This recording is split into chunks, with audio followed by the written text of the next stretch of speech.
Pas de santé, pas de performance. Aujourd'hui, on aborde le programme incassable pour développer des tissus musculaires en acier. Et le but, c'est simplement de prévenir les blessures musculaires. Ce qu'on va chercher à faire ensemble via ce programme, c'est de prévenir les blessures musculaires, exploiter son potentiel musculaire, développer la coordination musculaire, développer de meilleures capacités neuromusculaires, donc connecter bien comme il faut le système nerveux et les muscles, et améliorer la résistance à la fatigue, mais aussi effacer les déséquilibres musculaires. Les 8 causes des blessures sont généralement liées à des déséquilibres agonistes et antagonistes. Donc on peut citer comme exemple le quadriceps avec les ischio-jambiers. Donc c'est l'un des plus récurrents. Le manque de mobilité aussi, le fait de ne pas bien bouger et surtout de bouger avec des gênes et d'avoir des douleurs constamment, ça induit à des blessures sur le long terme. L'état de forme, le fait d'être fatigué aussi, le manque de stabilité du corps, la technique gestuelle qui est pas très bonne, notamment sur les courses ou sur les exercices de renforcement, de mobilité, comme on l'a dit. L'aspect psychosocial, on va pas trop s'attarder là-dessus, et la malnutrition, donc le fait d'être carencé, peut générer justement des faiblesses musculaires et à terme des blessures. Les blessures musculaires, c'est 31% de toutes les blessures dans le football. Ce qui est énorme, en fait, c'est une grosse part des blessures dans le football. Et les 4 blessures principales musculaires qu'on peut citer sont donc les contractures, les élongations, les déchirures et les ruptures. Donc, vraiment, elles sont hiérarchisées de la moins importante à la plus importante. Donc, la moins grave à la plus grave. Ensuite, donc les lésions musculaires. Sur les groupes musculaires les plus touchés, on a les ischio-jambiers. Ça, c'est pas vraiment une surprise parce qu'on a souvent un décalage entre les quadriceps et les ischio-jambiers, comme on l'a dit tout à l'heure. Mais il y a aussi une déficience des adducteurs, donc au niveau des hanches. Donc les adducteurs sont aussi touchés, sont en deuxième position.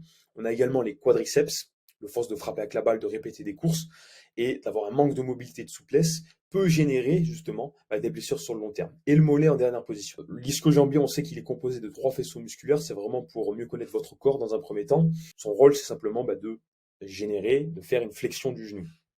Ensuite, on a les adducteurs qui sont 3 faisceaux musculaires aussi. Son rôle, c'est de créer une adduction de la hanche et en gros, de rapprocher la hanche vers l'axe du corps. Ensuite, les quadriceps, comme on l'a dit, donc c'est un gros muscle composé de 4 faisceaux musculaires. Donc son rôle, c'est l'extension du genou, notamment lors des frappes, lors des dégagements, il est fortement sollicité. Et enfin, le mollet, donc composé de 3 faisceaux musculaires, donc son rôle, c'est de tendre et fléchir les pieds à chaque impulsion et à chaque réception, donc de bien amortir et de bien absorber les chocs, ça c'est super important, notamment au niveau des impacts avec le sol, au niveau des foulées, au niveau des bonds, et surtout fournir de l'élan à chaque foulée. Donc être efficace en même temps et être résistant aux blessures. Donc la planification du programme, elle est organisée en 2 phases principales. Donc la phase où on va se focaliser sur les qualités physiques d'endurance de force et la deuxième phase où on va se focaliser sur l'hypertrophie fonctionnelle. Les 2 phases correspondent à 4 semaines de préparation, donc soit 8 semaines au total.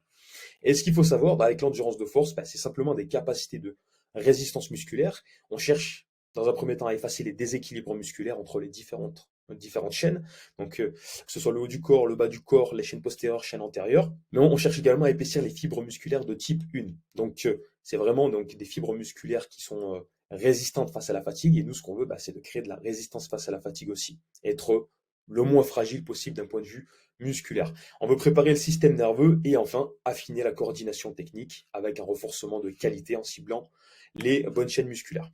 Et enfin, donc le deuxième cycle, l'hypertrophie fonctionnelle, on va se focaliser sur la force et le volume musculaire, mais avant tout, on cherche à augmenter les réserves de glycogène. Donc c'est vraiment les glucides en fait, le substrat énergétique dont vous avez besoin pour créer de l'énergie plus facilement et avoir des stocks dans les tissus musculaires. Donc l'organisation hebdomadaire, on a 3 choix possibles. Vous avez vu qu'il y a un ordre différent au niveau des séances. Et nous, ce qu'on cherche à faire, c'est de se focaliser sur la séance push-pull le lundi, la séance leg le mardi et la séance core le jeudi. Donc vous avez bien vu qu'il y a 3 séances différentes. Et on va l'expliquer juste après, on va décortiquer comment distinguer ces 3 séances. Et ce qu'il faut savoir dans un premier temps, c'est que par exemple, si vous avez match le dimanche, vous avez match le samedi, ou vous n'avez pas beaucoup joué le week-end globalement, il y a une programmation qui va être un peu plus adaptée par rapport à une autre. Ensuite, donc la méthode PPLC, justement, c'est ce qu'on introduit dans le programme, c'est donc 4 mouvements, donc 3 séances différentes, mais au total quatre bases de mouvements. Donc le push-pull, ce sont donc les mouvements de poussée et de tirage, donc principalement sollicitant le haut du corps. Leg, c'est pour les mouvements autour des jambes et des hanches. Et corps, c'est pour les mouvements et les fonctions, les positions de gainage. Donc on cherche vraiment à travailler le corps dans sa globalité, avoir un renforcement musculaire en ciblant toutes les chaînes musculaires. Donc le matériel dont tu auras besoin, c'est donc une sangle de suspension. C'est un TRX qu'on appelle généralement, mais une sangle de suspension pour vraiment pas citer la marque, hein. La sangle de suspension peut s'utiliser de partout, hein, que ce soit en déplacement, que ce soit en salle de sport. Généralement, les salles de sport fournissent des TRX, mais tu peux aussi t'équiper avec un TRX. C'est ce qu'on verra une fois que tu auras le programme. Je t'expliquerai comment avoir ton TRX et comment justement bien l'utiliser et mettre en pratique ce programme.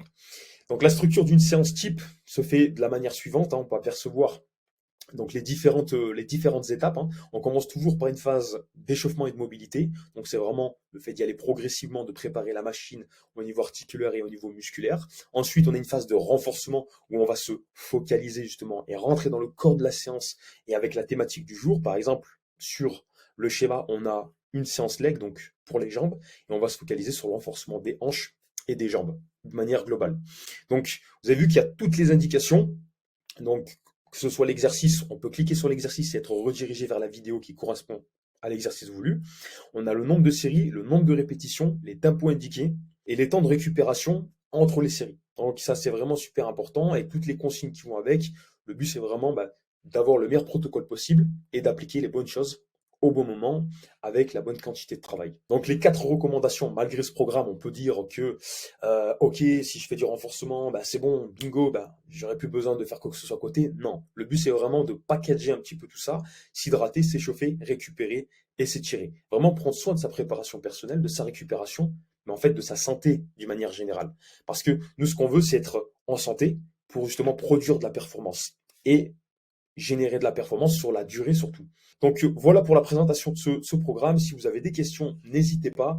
N'hésitez pas à contacter la structure SCA qui n'hésitera pas à répondre à vos questions. Et n'hésitez pas à me contacter aussi via mes réseaux sociaux, donc Nassim Training, ou sinon avec mon adresse email, où je vous prendrai le temps de lire chaque question. Voilà, je vous souhaite une bonne préparation à tous et à bientôt.